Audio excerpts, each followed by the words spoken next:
This episode of Empty Betters is brought to you by DraftKings. The NBA 82 game grid is done, and now the real fun begins. The NBA playoffs are here, and it's time for the high stakes drama, clutch moments, and jaw dropping plays. I can't wait. If you're looking to make the playoffs even more exciting, DraftKings Sportsbook has you covered as an official sports betting partner of the NBA. Try placing a bet on your favorite player's performance. Will they drop 30 points, 40 or more? It's your call. Here's something special for first timers. New DraftKings customers bet $5 to get $200 in bonus bets instantly. Gambling problem? Call 1-800-GAMBLER. In New York, call 877-8-HOPE-NY or text HOPE-NY 467-369. In Connecticut, help is available for problem gambling. Call 888-789-7777 or visit ccpg.org. Please play responsibly. On behalf of Boot Hill Casino and Resort in Kansas, 21 and over. Age and eligibility varies by jurisdiction. Void in New Hampshire, Oregon, and Ontario. Bonus bets expire 168 hours after issuance. For additional terms and responsible gaming resources, see dkng.co/ftball. NFL Plus Premium offer available only to new and former NFL Plus subscribers. Additional NFL Plus Premium terms at nfl.com/terms.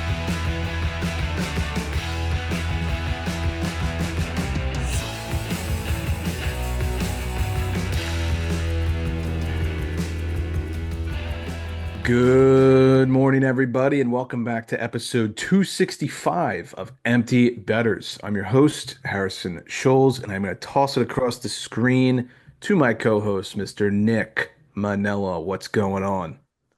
Who cares? Depression Day? Are we there yet? Not yet. We're trains pulling into the station, though. I think it's fair to say, right? The exit's in a mile. Okay, Yeah, gotcha. well said. Gotcha. In 300 feet, take right to Depression Day. Yeah. I'm going to toss it across the screen to my other co-host, who seems to be a little more optimistic, I think, Mr. Mac Vogel. What's going on? Yeah, it's almost like I think I'd describe it as frustration day rather than depression day. We'll get into it a little more. And also apologies if you're on YouTube. I know us boys were just talking about it, but like, dude, my allergies, my eyes are like puffy as hell. Like Same. I look insane. But we're here. We're gonna make it work. So Yeah, I had to bust out the sunnies today because it literally looks like I just huffed a bag of attic insulation. My eyes are so puffy. yeah, especially like the first like hour that I'm awake every day, it's like my eyes look insane. So there we go. Yeah, another early recording for the boys, little pre-work juice, as I like to call it. But we do have to get this episode rolling. So we're going to start off with a couple tidbits of league news, one of which is pretty funny, and then we'll get into the playoff updates. The LA Kings, they hired Hall of Fame executive Ken Holland as their next GM. I just another perfect example of old school boys getting recycled in the league. I know a couple fans had something to say about that, but he has won 4 Stanley Cups during a 34-year stint with the Red Wings front office, so definitely a little history there. And secondly, just a little fun one, Ilya Kovalchuk. He in the last 18 months has made some news because he has 115 speeding violations in Russia In 18 months. in 18 months. Yeah. That's Uh, impressive. Attaboy. I think he's found his new calling here. 115 speeding You know, violations. he was always a fast guy, right? He Yes, was. he's always had the wheels. Yeah. 24 illegal parking tickets. I just, The one that like gets me is the Uh, 46 shoulder driving or sign infractions. Like, how do you mess that up 46 times? I I mean, couldn't tell you. at what point do you just go to jail, boys? Like you should just be in jail at some point. We tried this. Driving's clearly not your thing, you Right. know. Yeah. Yeah, the Nothing law. wrong with that. There's people like that all over the place. So, Thought the laws in Russia might be a little different, but I guess not. So, anyways, those are really the only two pieces of quote unquote news, if you will. But we're going to move on to the first series outies. We'll talk about Florida, and then we'll get to the Caps second. But a lot has changed in this Florida-Toronto series since we last spoke at the end of last week. Last time we were together, Toronto was up 2-0, and I was flying high as a guy rooting for the Leafs. And now, As the series goes back to Toronto after going through two games in Sunrise, we are all knotted up at two. And I am very concerned as a guy who is pulling for the Leafs in this one. Game five is going to be tonight as we're recording this. We'll talk about our picks and previews for that here in a second. But Nick, what is the panic index of a Toronto fan right now, in your opinion? It's high, and that would be largely due to the fact that it turns out that when you're up 2-0 in a playoff series in the second round, that does not mean you win the Stanley Cup. I think a lot of Leafs fans were confused about that as by their reactions, but Uh, yeah, the pucker factor is at an all-time high right now. Yeah, I mean, it just goes back to like the first series where they're up 3-0, they lose two games, and you've got dudes burning their jerseys on Twitter, and you've got Heat Daddy quote tweeting it being like, fella, you guys are winning the series right now. Like, relax. If you're gonna get there, just give it one more game, but Yeah, so that's kind of how I feel. It's like, yeah, I mean, they maybe should be a little worried, especially because yesterday was the whatever year anniversary of them blowing that 4-1 lead to Boston in game seven. But I don't think they should be too worried. I mean, sometimes when you go up 2-0 in a series, you end up tied 2-2. They lost the away games. Like it's not that big of a deal in my opinion. yeah. Harry, are you And one of them talking? was an overtime too. They're one goal away from taking a 3-0 lead, and they just Very didn't. true. And And that's fine. they had a They 2 goal had a lead th in the game. they had a 3-0 lead in the game. Oh Yeah, shit, that's right. They blew Well, it. I was gonna say they weren't gonna get swept. Like they weren't gonna sweep Florida. You knew Florida was gonna get at least one down in right. home. right, But right. that game three loss is just such a dagger because, like Nick just said, they were up 3-0, I think, in the first period. They blow the lead, they blow the game, they lose 5-4, and out of all the people it could have been to score the OT winner, it's Brad fucking Marchand. Like, of Yup. course. Of course. It's the ghost that just comes back to haunt him. Rats on, rats off. Yep. Well So said. he, so here we are tied 2-2. Um, we got game five tonight. Like I said, we've got the Leafs coming in as home underdogs. They're plus 115, Florida minus 135, over under at 5.5. What are we thinking about game five tonight here? I have no idea. I, This is I going to be insane, but I feel like this is like if I had to bet another game in the series to go to overtime, I would pick this one. feels I like would a draw. agree. Yeah, this is such a hard series to bet already, in terms of like winners. And I mean, I guess just bet the over again, maybe. Like That's what I was thinking. I don't know. It's so anything could happen type of game. That's what I was thinking. I gotta imagine Matthews is feeling some heat right now. I know there's been a lot of stuff surfacing on the internet about him playing, and I think now 10 second round games in his career, and he has zero goals through those 10. He has got to find the back of the net. I know he has played, relatively well from a two-way perspective, going against Barkov a lot, but they're not paying you all this money to, play really good defense. They're paying you all this money to score some goals. So I'm wondering if he gets off the schneid tonight. He is plus 140 to tickle some twine this evening. I gotta imagine Nylander is going to be the guy who's going to lead the way if the Leafs are going to win this. He's been their best player so far this playoffs. He is third in the NHL in points so far this playoffs with 15. I could see Tavares or Nyes getting another big one this series too, especially if it goes seven.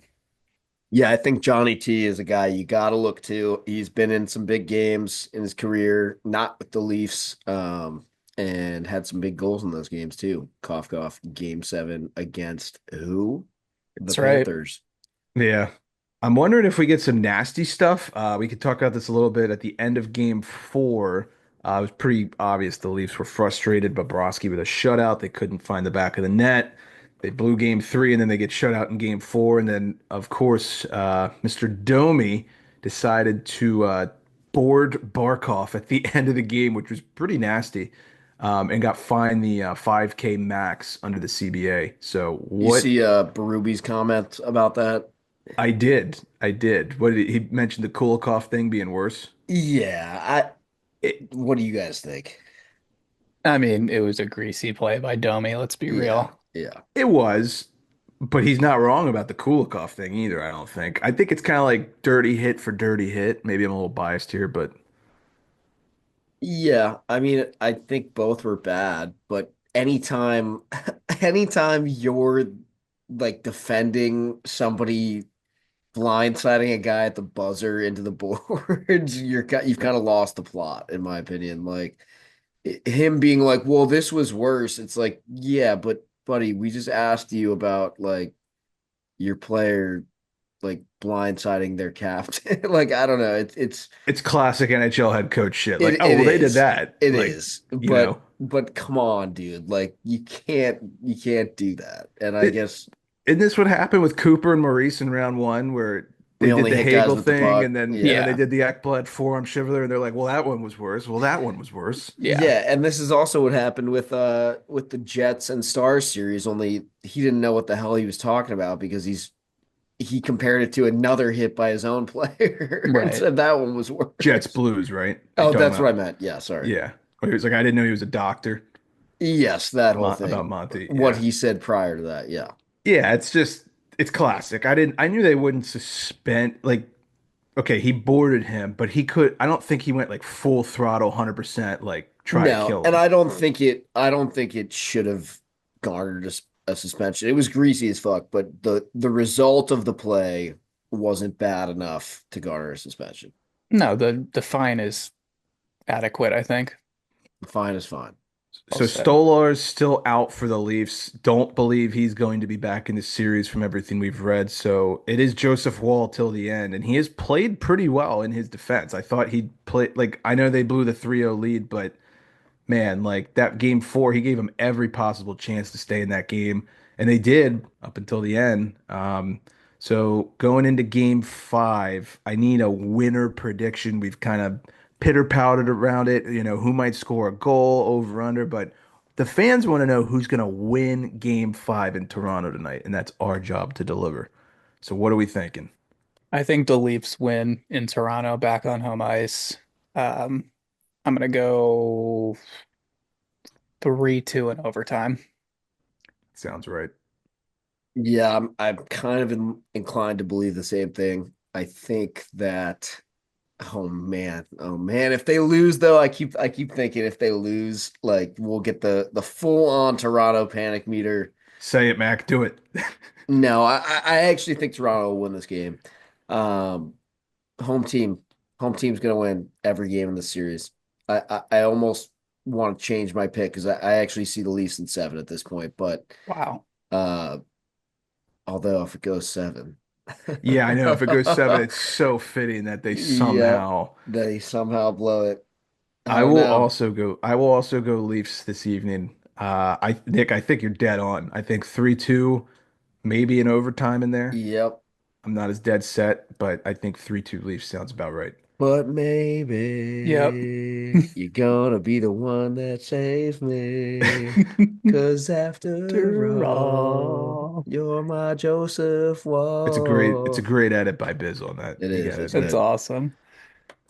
I Okay. wonder what Liam Gallagher would say about that. Yep. I'm just warming up the pipes bright and early here, boys.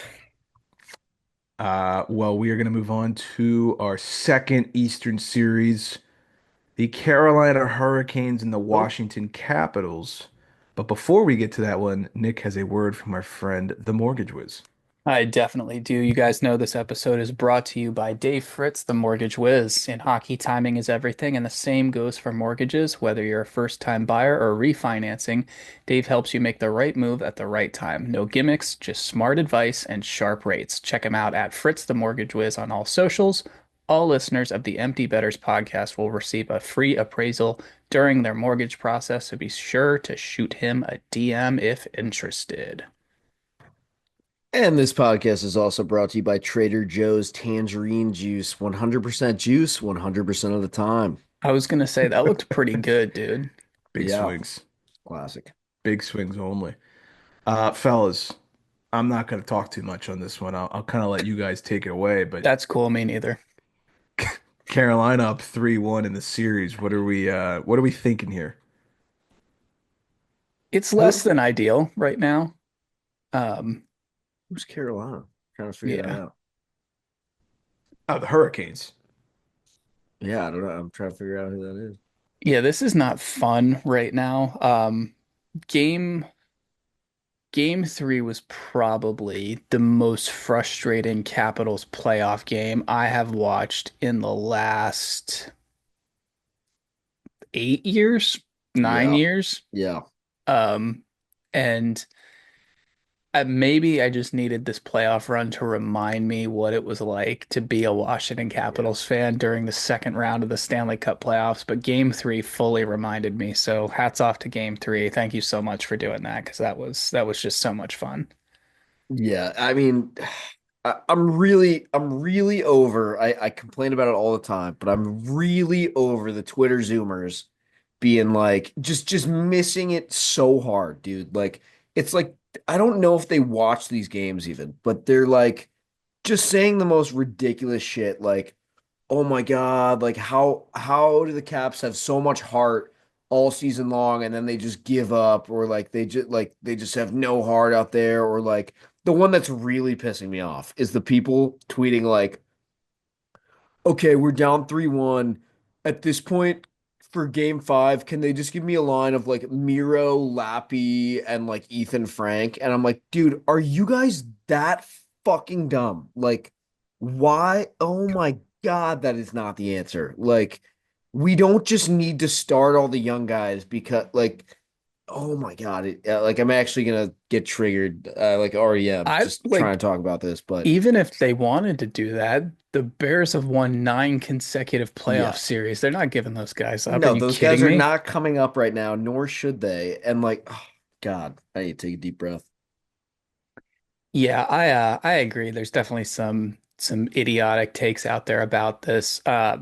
The the penalty kill right now and the puck pressure is so frustrating and it's exacerbating, I think, the biggest weakness the Caps team has had over the past 5 years, which is neutral zone issues and puck possession through the neutral zone and zone entry and zone exit. So that's a massive problem right now. I think the really telling thing was the 4 minute power play they had in game four, where they got the puck below the circles in the Carolina zone once in 4 minutes and couldn't keep it there for more than 4 or 5 seconds. And just watching that, you could see not only did it suck the life out of the bench, but the guys on the ice too.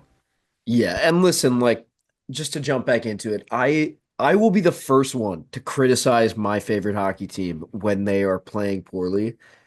To me, I think this should be way more of a discussion about the things that Carolina has done well than it should be about what Washington has like failed to do. I really don't think we've played a bad series besides game one. Game one was atrocious. It might be the worst Caps game I've watched all year. Um, in terms of like team effort. If you want to talk about a game that we like didn't show up to or didn't have heart, maybe you can talk about game one. And that game went to overtime. We're one game Right. away, one goal away from winning that game. To me, game three and four, I mean, if we score the first goal in either of those games, maybe we're talking about something totally different right now. And I think you got to talk about Freddie Anderson making amazing saves, making amazing timely saves like Yep. that. You got to talk about the sticks. Like honestly, dude, it's so frustrating. The Hurricanes just get their stick in front of everything. No, Like, it's Montreal 2010 all over again. yeah, and you want to talk about like us not getting enough shots and stuff. I know Harry's pointed it out. It's true, but we're getting the chances. Like, I don't know the exact stats, but if you look at like high danger scoring chances, we're either leading or we're right there Yeah. in I terms of I the whole think series. this whole series you knew Carolina was going to outshoot the Caps and they were probably going to outchance the Caps too. And we felt that in game one because it felt like death by a thousand cuts. But I agree with you. I think the production that the Caps have gotten has been on par with what they've gotten all season. It's certainly on par with what they got against Montreal. So, yeah, it's frustrating. Carolina's, like you said, is doing a great job of just eating everything up, clogging up everything, making it so difficult to get time and space. But yeah, you know, those early chances in game four, there was three or four of Yep. them in the first 5 minutes. And like you said, Freddie's making these timely saves. Not only is that firing up the crowd and getting his Yep. bench going, but it's keeping the Caps off the score sheet. And this is a series where, and this is a matchup where you can't let chances like that go. Those have to be in the back of the net if you want a chance to win that hockey game. Yep, 100%. And that's what it comes down to is just finding a way to bury some of those high danger chances, especially early in the game. I think too, like one of the things that we're really seeing, we miss Marty Farivari obviously way more this series than we did. I think we could get by without him against Montreal. And I think this series you're really seeing where we miss a guy like that. Just in terms of, breakouts, some of the more sound defensive plays, but also he's a guy that is really good at taking the body and really good at jumping into the rush and knowing when to Yes. do that. Um, that being said, I don't know that you can compete in this series using 5D, gentlemen. Like I know that Alexiev hasn't, maybe Spencer is a little wary of playing him. I think he only played about 5 minutes last game or something like that. Didn't play at all in the third period. Played like a couple shifts in the second. Um, Figure it out, man. You either got to use this guy and just say fuck it, or put Ethan Bear in there if you feel better about him. I don't know what the solution is, but you can't win this series with 5D because you're seeing guys like Carlson make mistakes because they're playing too much and they're tired and they're matched up with different guys every couple shifts because you got a fifth defenseman in there. Like it just doesn't work. Yeah, I totally agree. Plus, then the lead boots start to set in a little bit, especially in the third period. And, if it And goes extra. this is a series where you may end up in overtime to try and win a very important game. Every game is important from here on out. So I don't know what the solution is there, but I don't think it's going to work with 5D like that. Yeah. Going back to game three for a second, that Svechnikov goal to open the scoring, so frustrating, especially because that was a deadlocked game, especially until halfway through the second. So, I mean, it was there for the taking. I think the big issue I have with that goal, yes, it's a defensive zone breakdown. Yes, I would put blame on both Carlson and Sandin. I think Sandin jumped. I think John didn't get a good read at all.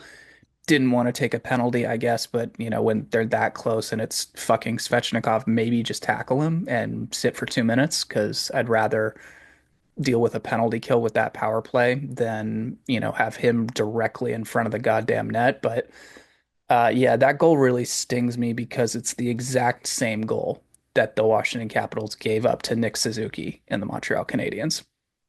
Yeah, that's a good point. And back to my original point too of like Caps fans having just like misdirected hatred at our own team when it's really just the Hurricanes that are kind of putting us in a masterclass here. Let's talk about that penalty kill for a second because it was the best penalty kill in the league all season long. It's been the best penalty kill this postseason. I think we got one power play goal last game. So what, they've given up two now in the whole Yes. postseason.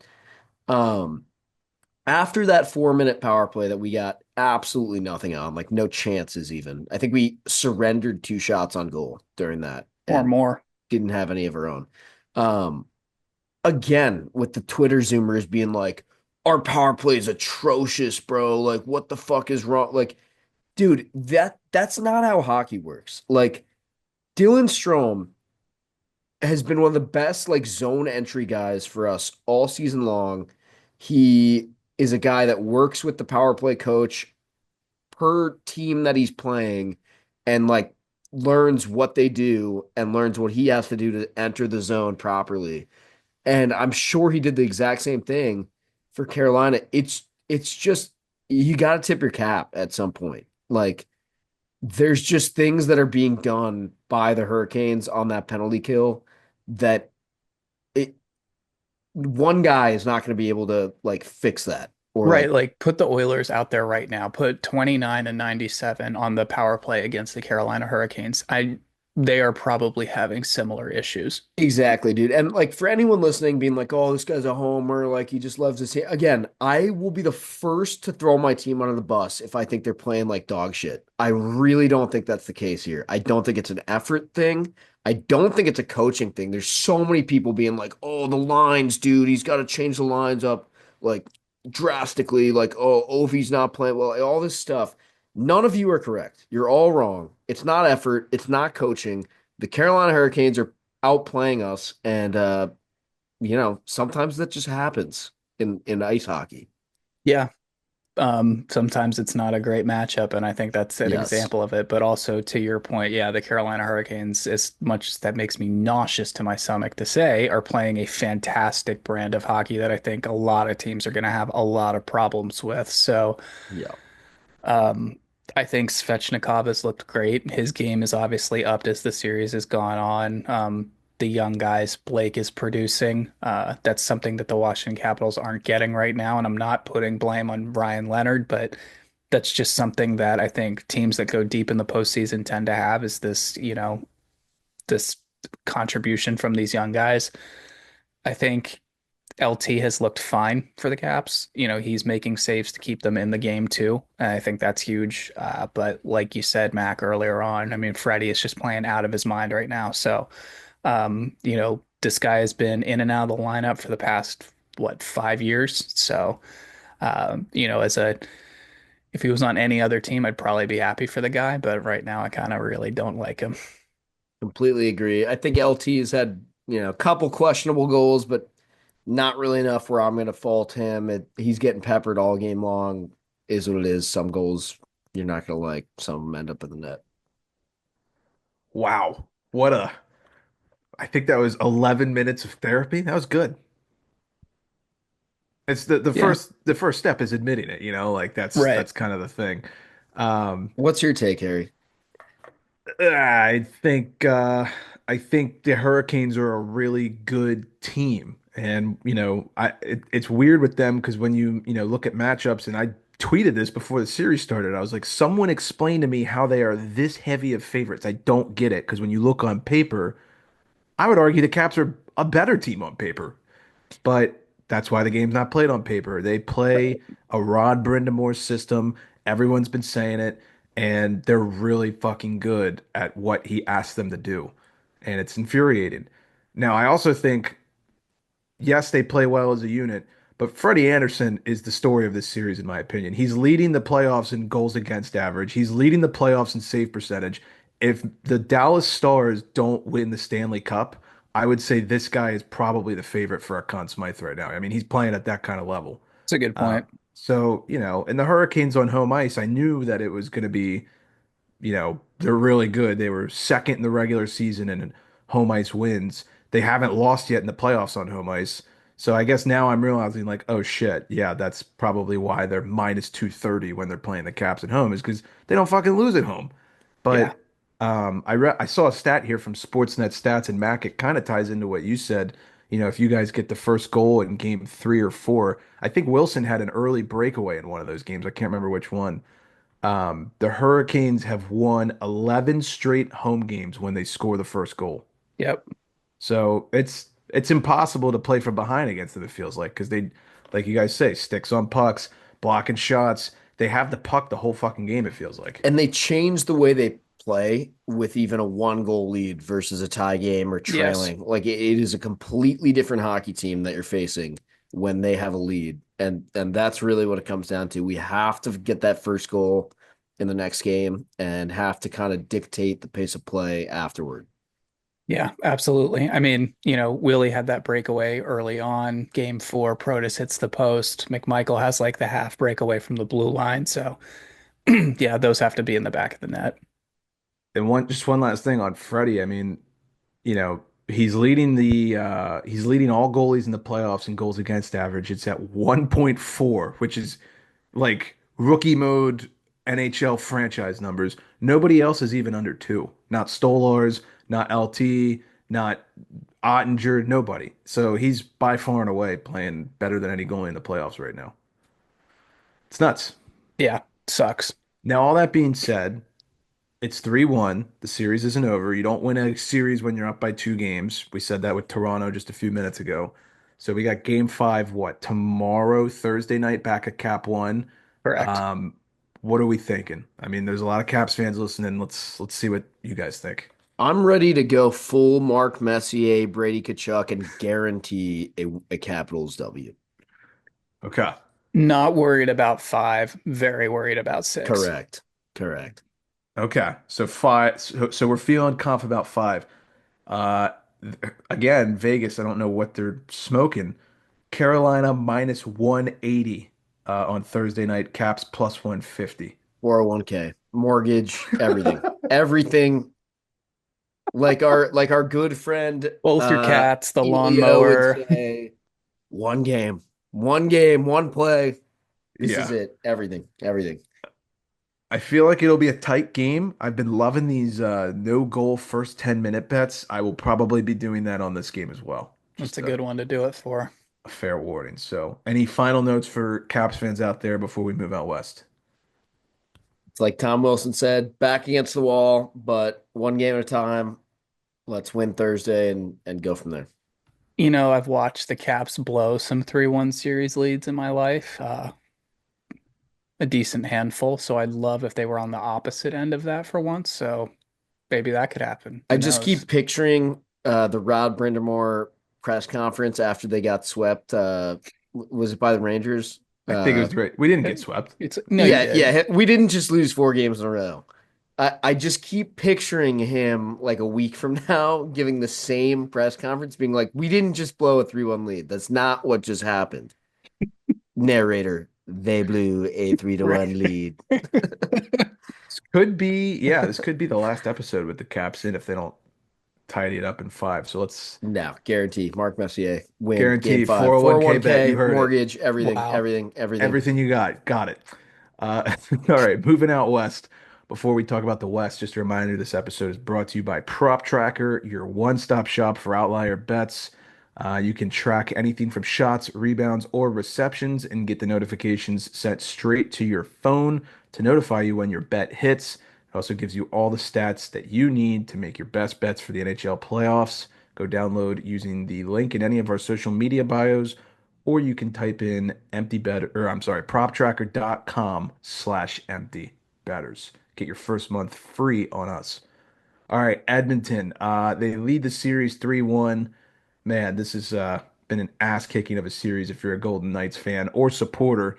As someone who chose them to win the cup, I am absolutely rattled at the moment. But I'm running out game, of room on that t-shirt for team logos here, buddy. We got the Leafs on there. We got the Golden Knights on there. yeah, yeah. Yeah. Well, Uh, imagine just choosing a bad hockey team to win the Stanley Cup, too. That's part of the Well, problem. I well, did that too. I picked Tampa. Yeah, me too. I did not imagine Stuart Skinner being the guy who is going to ruin the Golden Knights run, but here we are.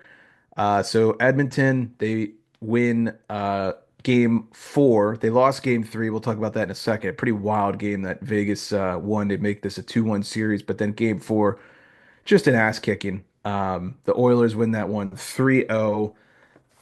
My takeaway from this series, and granted, I will fully admit, I have not gotten to watch these games at full length. I've been more of a condensed highlights guy, kind of reading online what I'm seeing. But from everything that I've read and watched, Aiden Hill is not having his best series, and that is an enormous problem for the Vegas Golden Knights. Granted, the Oilers are on offensive juggernaut, so there's not a lot of series, not a lot of goalies who would have a good series against the Oilers. But that game four, there's just a couple of goals there where I'm like, Aiden Hill has to have that. Mainly the Evander Kane one. I saw that and I was like, what on God's earth are we doing here? Um, but yeah, Edmonton 3-1 lead in the series. I think in the year 2025, it is never beneficial for, as we have it here in the notes, a goalie to go, quote, full binner. Um, to me, especially if you saw last game, the stuff Aiden Hill is doing, I love it personally. I think it's awesome. And as a person with no dog in the fight, I love watching goalies get pissed and tripping guys and punching guys after goals. And, it's great entertainment. But from like I want this team to win perspective, I think it's rarely ever beneficial for a goalie to kind of like lose their cool like that. I think you're basically just telling the other team that uh you've kind of lost your shit and you're rattled. Yeah, your wires crossed and you're frustrated and it's boiling over now. Yeah, Harry, I agree. I just that's that Evander Kane goal is one you want back. I think, I don't know if you can totally put all of this on Aiden Hill. I think the Knights in front of him Yeah. defensively have not looked great as a team, Or both forwards and defensemen. or offensively. I mean, they didn't score a Yeah, goal last game, so it doesn't right. really matter how shitty the goals he let in were, right? They And didn't Right against also, score. Stuart like, Skinner. Yeah. no disrespect to Adam Henrique. The guy has had an amazing career, Memorial Cup champion with Taylor Hall and Ryan Ellis. Shout out the Windsor Spitfires, but not exactly the guy you're probably looking at on that Edmonton roster to have 2 goals in this game for. So that's huge. I don't see Vegas getting that from someone. No, no. The Oilers' depth, I can't believe I'm saying this, is incredible right now. I mean, Henrique has a multi-goal effort. Corey Perry looks like he's turned back the time clock. Zach Hyman is actually leading the NHL playoffs in hits, believe it or Connor not. Brown is out there looking like an Co Art Ross candidate. Right? Evander Kane comes back and he's scoring big goals now. It's just like, dude, this team is Yeah. scary. I mean, if I thought maybe if they played Dallas next round, it would be Dallas in, 5 or 6. I'm No, not it so will be. sure. They're still bad. Don't get it twisted. I, we'll see what happens. It feels like a Team of Destiny vibe. It really does for me. I think That I don't know about Team of Destiny, but it really yeah. seems to me like bottom six scoring for them is actually It contributing for it's once instead better. of Open App, McDavid, Draisaitl, Yeah. Bouchard, Yeah. Draisaitl, McDavid.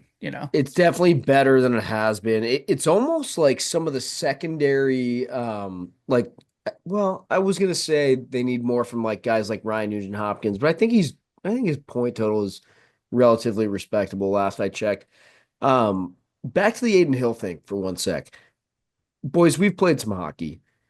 Have you ever, like, on the bench of your team, seen like a hot-headed goalie at the other end of the ice and been like, "Holy shit, like, I'm afraid of this guy. He's freaking No, out over that." Like, no, you're no. afraid of the goalies that No, are that's like when you run dialed him. in, who aren't saying anything, who are like keeping to themselves, who every time you shoot, they just cover it and like skate into the corner and like walk away from everything. Like, no one on that Edmonton team is afraid of Aiden Hill right now, the way he's reacting. You can't give them that satisfaction to be like, oh, I'm gonna like get involved and like punch guy. Like it's never the move. It's never Yeah, the move. I see your No. point. Like if he was after every whistle, if he was like full blown meditating, like Qui-Gon Jinn, Episode 1, Phantom Menace, Duel of the Fates, like that kind of stuff, Right, like right. I'd be like, oh shit, I'm freaked about that. But if he's Yeah. like, full blown stomping around and,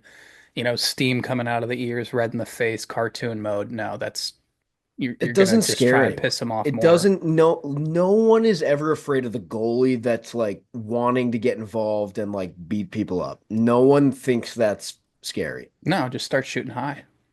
Right. And I think for Vegas, there's been a couple guys that you can point to where it's like they really got to start get going, or this is going to be done in 5. Hurdle has been very quiet this series. He played pretty well in round 1, but relatively quiet in this one. Ivan Barbashev, what did we say the other day? He doesn't have a point in like 7 or 8 straight games. Those are Yep. 2 guys that are top 6 players for them, and they're not doing anything. They got to get rolling. Yeah, and they're paying Hurdle a decent amount of money. Yeah, and I mean, And for he what looks kind of rattled too. Like some of the things I've seen from him, like he looks visibly frustrated. Yeah, it's weird because in round 1, when Eichel couldn't get going, Hurdle was the guy kind of carrying it. Now Eichel Right. has gotten going, and Hurdle can't carry it. So it's like you got to have those 2 guys at the same time. Now, all that being said, like we just said with the last one, it's a 3-1 lead. The series isn't over. Game 5 is going back to T-Mobile. We're gonna have that game this evening. I believe it's a 9:30 Eastern start time, so that means like 9:50. Oilers plus 105, Vegas minus 125. Pretty close game in terms of odds. What are we thinking? Vegas keeps it alive, I think. I just want to say I love that the two matchups have now switched for like who plays on the same day as who. I just Yeah. I don't know. I can't explain it. The Capitals playing on the same night as the Oilers, it was not the vibe. It was not the vibe. We went from the We're most boring games to That's the what most it was. exciting games. Yeah. yes, yeah, we can't be doing shit like that. So So that's what the problem was for the Caps. They had to play on the correct, same night as correct. the Now Oilers. that we're playing on the same night as Winnipeg and Dallas, we'll be just fine. We're gonna win three in a row. That's what the issue was. Thanks, Bettman. But we've got it all sorted out now. So Nick, what do you think? I don't know, man. I think Edmonton might get it done here. I think I could see tonight being like 4-3, where like Vegas jumps out to like a 2-1 lead and then they just like can't hold it. And maybe it's 4-3 in overtime, or maybe Edmonton gets that fourth one late in the third. I haven't Yeah. seen enough from Vegas to be like, I'm confident in this team. They won their last series in 3 games in a row against Mini, but that was Mini. I think what's going on in Edmonton's a little different right now. Harry, let's get your pick, and then I have a question. I feel like we're due for at least one Stuart Skinner meltdown, so just give me Vegas. I feel like they're too good of a team to lose in five, so that's my prediction. Or that both of these teams are too bad of a team for anyone to win in five, you It know? could be. There you That go. could be that might be what it is. Uh, my question is, we didn't talk that much about the 1 second left goal that goes off a Drysdale's stick. Yeah. Let's just get a quick little banter on that, which is, the Twitter account that's like hockey images that precede unfortunate events. Yeah. One of the best ones I've ever seen is that Edmonton fan like doing the like no goal motion like seconds after they don't know what's going on the ice. And Yeah. then like 2 seconds later it pans to the ref being like, "Oh, actually that went in the net and Yeah. you guys lose." Like the game is over. The review for that was so funny. You could just hear the collective like soul being sucked out of everyone in that building the second they showed the replay. And it's like, oh, this review is going to take 2 seconds. There's plenty of time on the clock It's left. so Like, funny that like when something like that happens and there's like less than a second left in regulation because like I just mentioned, the fans go from just defensive, like no way, that didn't go in, to like seeing the replay and being like, oh, okay, we lost. The game is over. it's a Like, great what happened moment. The what yeah, happened? what happened? Yeah, Yeah. exactly. I just can't believe how out of position Skinner was on that goal. It was Dude, incredible. the screenshots I've seen of Dreisaitl there, and it's like somebody screenshot it. It's the net, it's Dreisaitl, and it's the puck like going off his stick, and it's like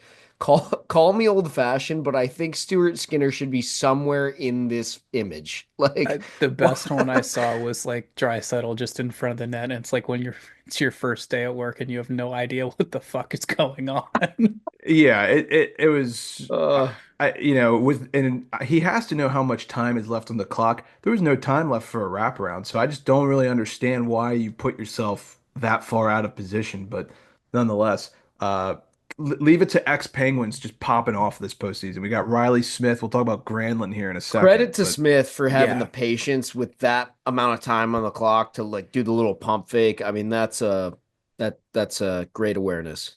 yeah, for sure. Okay, so Nick, you got Edmonton in game five. I've got Vegas. Mac, what do you got? I've got Vegas. I've got them extending this. Okay, sounds good. All right, we're gonna move on to Dallas and Winnipeg, the final series. Dallas is up Boy. in that one, 3-1. So since we last talked, there's actually been 3 games. Not gonna go through all three, but the Jets evened up the series in game two, winning 4-0. And then the series went to Dallas, and the rest is history. Dallas is just dominating. And Connor Hellebuck has not looked all that great in some of these games. Um, the Jets have not won a road game in these playoffs yet, so that's kind of a big issue. They've lost every single road game that they've played in. And what was this? I'll find the stat here, but I believe Connor Hellebuck has let in like 11 goals from beyond 30 feet. I know Yep. that came up from the Granlund goal, the first one from game four, because it was kind of a far distance shot. So, Mac, you look like you're ready to fire off on Winnipeg here, so I'll kind of let you take the floor. Yeah, I mean, coming from a guy who's got them winning the cup, it's not looking great. Dallas, they're the real deal. I just can't figure it out with Hellebuck because the road thing is actually insane. It feels like we're dealing with like two different guys. Like this is just preposterous how bad he's been on the road this postseason versus like how fine he's been at home. I mean, going from a shutout to whatever the hell we saw in game 3 and 4, It's just mind-boggling. Yeah, it's not good. Um, he's allowed 24 goals in those five road losses this postseason. Oof. That's not God. great, especially for, Connor Hellebuck. So yeah, I don't know what's going on. I will say though, this series has been a lot of fun to watch. I know like some people said the games two and three were boring. I still thought they were incredibly entertaining, but It feels like Harvey Dent flipping his coin in the backseat of the car, being like, yep, "Am I gonna play well tonight or right. not?" Yeah, And then, like, no Need matter the what it is, he's like, "Oh, we're on the road. I'm right. gonna let in five Oh goals." man, need the that's meme on that one Yeah. ASAP. The Jets have also taken 57 penalties this postseason. That is by far the most in the NHL. So not a great recipe if you want to stack up some wins here. But we're talking about Winnipeg playing pretty bad. You'd expect a President's Trophy winning team to put up a much better fight in round two. But let's not kid ourselves. Dallas is a well-oiled machine right now. Yeah. yeah. They are. And like I mean, looking at game four alone, Granlund goes off with the hat trick. What a deadline pickup. I mean, Right. Yeah. he just won you that game alone. So in my mind, that's worth it. And then you just have the entire country of Finland behind your team now because Rantanen's point total is up to 19. Heiskanen's back. Hintz is on the top line. Like, I mean, this is ridiculous. I You ready? love that Miro's back. That's also Yeah. very exciting. You ready for this stat? Goals from Finnish players this postseason. The Oh boy. entire NHL, 14. The Dallas Stars, 18. Wow. So they've got four more goals from Finnish players than the Man. rest of the league combined. Dude, Winnipeg's looking like Patrick Starr when Doodle Bob throws the bowling ball at him right now. Dude, when are the Capitals going to put the Finnish thing behind them and realize that I don't some know. Finnish players are good enough to be on their hockey team? Yeah, Like, it's such a bizarre thing that like what they've had like one, maybe two all time. it's strange. I Wow, we don't got get it. another weird stat here. Seven of the Stars' last 10, or I'm sorry, seven of the Stars' 10 goals in the series against the Jets have come from a Finn. That's insane. They're all Finn. Anyways, Ottinger's looked pretty good in my opinion. I'm so interested to see how this matchup might affect the Olympic team next year in terms of who gets the nod for starting goalie. But yeah, Not the Jets fans chanting US backup. Not yeah, aging right. well currently. No. So I don't have a whole lot more to say about this series because I feel like it's done. Like I just feel like the series is dead. I think Dallas just cooks. I think maybe the Jets get one more, maybe one, but yeah, I just think Dallas is way too loaded for a Jets team like that to claw their way back into the series. Yeah, I got a feeling the Jets could win their home game because again, Harvey Dent flips that coin, finds out he's at home, and Hellebuck might just have another shutout or something. But uh, yeah, I think once it goes back to Dallas, I mean, at what point do you just say, okay, we're on the road, Eric Comrie, you're in? Oh, so you've now come to discover the truth. I guess, dude. I don't know. Like Can't win on the road. at what point do you just look at the trend and be like, this guy can't fucking play away games right Yeah, now? yeah, no, I hear you. I like it, and if he's not gonna play, could we at least get him like completely mic'd up and in the booth? Because I could listen to that guy talk for hours. I mean, his like social content's hilarious. If you haven't seen it, please go check it out. But I will say a nice thing about Winnipeg here, and I think I said this one or two episodes ago that Nick Ehlers needed to step up. He has been playing some great hockey. He's been having some He's looked multi-goal great. games, putting the puck in the net, and that's exactly what that team needs right now. Yeah, he's looked very good for them. We've got to give Rantanen just a little bit of props here because he's playing unreal. He's definitely the Conn Smythe favorite up to this point in the playoffs. Um, he has the highest percentage of team goals involved in. So I guess in some shape or fashion, like a points percentage of the team's overall goals. He has the highest percentage of team goals involved in like ever. With a Yeah. minimum of 10 games played, he's number one. He's ahead of Stan Mikita in 62. He's ahead of Wow. Wayne Gretzky in 89. He's ahead of Maurice Richard. Like he's involved in 62.1% of the Stars' goals this postseason. It's crazy. Insane. Leading the league in points. And yeah, he's just I just can't get over the fact that Colorado let him go, and I'm sure Yeah. you guys saw this, but Kadri posted on, I think it was either his, I think it was his IG story, like you don't let the dogs walk or something like that, and it was him and Rantanen in the Avs uniform with the cup. Well, and you saw what Nate Mack said in like his like Yeah, end of year presser or something. He was like, "What do you want me to say? I wish he was still on the team, or like I'd like him to still be on the team, or something like which is that." actually kind of a pretty big like shot across the bow at the front office. Like you don't really Yeah, hear superstar players, critiquing the management Yeah, like not that. that directly. You'd think it'd be something more like, "Oh, I didn't. It was a surprising move for me, but you got to trust upper management, or like Right. something like that." But no, he didn't. He didn't he mince didn't hold words. back. He was literally just like, "Yeah, I don't know. Yeah, I wish he was still on the team. I don't get it." Yeah. Makes you wonder, McFarland walks in, takes over for Sakic. Like if Sakic was still the GM, would that have happened? I don't know. Like, he's the guy who kind of built that core. Yeah, I'm really freaking happy that Mikko Rantanen isn't still on the Canes, though. I can say that much. Otherwise, we'd Yeah, probably be doing Depression Day today. right. I don't, yeah, like the weird thing too is I'm not so sure if he's on the Canes that they're doing this well because I feel like he just wasn't really wanting to be there. Yeah, that's fair. And Yeah, maybe they've got that kick in the ass, like, okay, you want to that's leave our true. team, then that would be an epic final. I'm just saying. Oh my God. That would be kind of No, sick. no more Carolina. No one wants to fucking Yeah, watch that shit. Get them out of here. Even if they beat us, get them out of here as quickly as possible. Nobody wants to watch that shit. We've got Heat Daddy. Did you see what he did? He did for the last Caps game. He did like on Twitter, it was like Capitals Hurricanes live stream.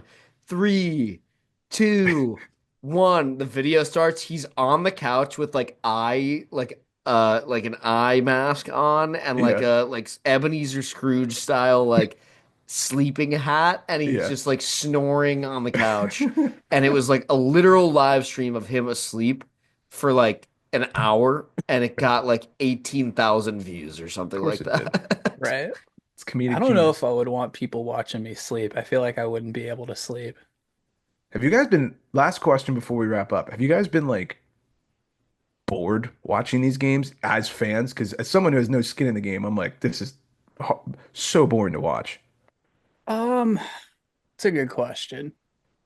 It at times it can get tedious. I wouldn't say I get bored with it. I would agree. I think anytime your team is in it, it doesn't really matter if you're playing the fucking New York Islanders even. You're gonna find a way to get your heart rate up and find a way to Holy be shit. like, this is exciting to me because I'm scared. Fair enough. Into the second round, the Islanders are still catching strays. Got to. All right, fellas. Well, good epi. Good luck tomorrow night. Listeners get a nice little 2 days to Don't tune in need and luck when you got a guarantee from your captain, McCain Vogel. McCain Vogel. There we Yes. go. That's what's And going to turn this ship around. Yep. all right, everybody. Appreciate the love and support as always. Good luck to all your teams, and we'll talk to you in the next one.